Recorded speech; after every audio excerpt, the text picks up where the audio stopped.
నమస్తే బీ5 ప్రేక్షకులకి ఈరోజు పద్య నాటకాల నుంచి వెళ్ళి సంబంధించినటువంటి పద్యాలను ఆలపించడానికి మన ముందున్నటువంటి తాళ్ళపల్లి భాస్కర్ గౌడు వారి పద్యాలలో పోతన కోసం భీష్ముని కోసం పాడుతున్నటువంటి పద్యాల్ని మన ముందు వివరించబోతున్నాడు. మరి అదేంటో అడిగి తెలుసుకుందాం. నమస్తే అండి. నా పేరు తాళ్ళపల్లి భాస్కర్, వెక్కెర్యాల, జనగామ మండలం, జనగామ జిల్లా. అయితే మన జనగామ జిల్లాలోని ఉన్నటువంటి బొమ్మెర గ్రామములో జన్మించినటువంటి పోతనామాత్యుడు సహజ పండితుడు. అతనికి మొదట అక్షరం ముక్క కూడా రాలేదు.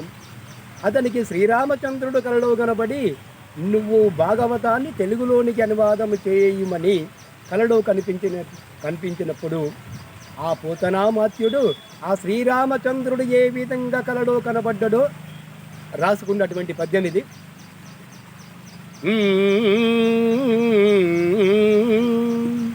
మెరుగు చెంగటనున్న మేఘంబు కైవడి నువిద చెంగటనుండ నొప్పువాడు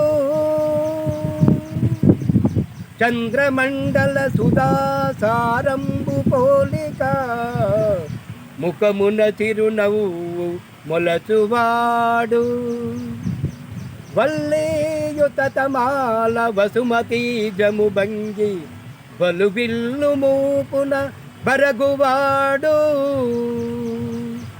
నీల నగాగ్రసన్ని హితబానుని భంగి ఘన కిరీటముదల గలుగువాడు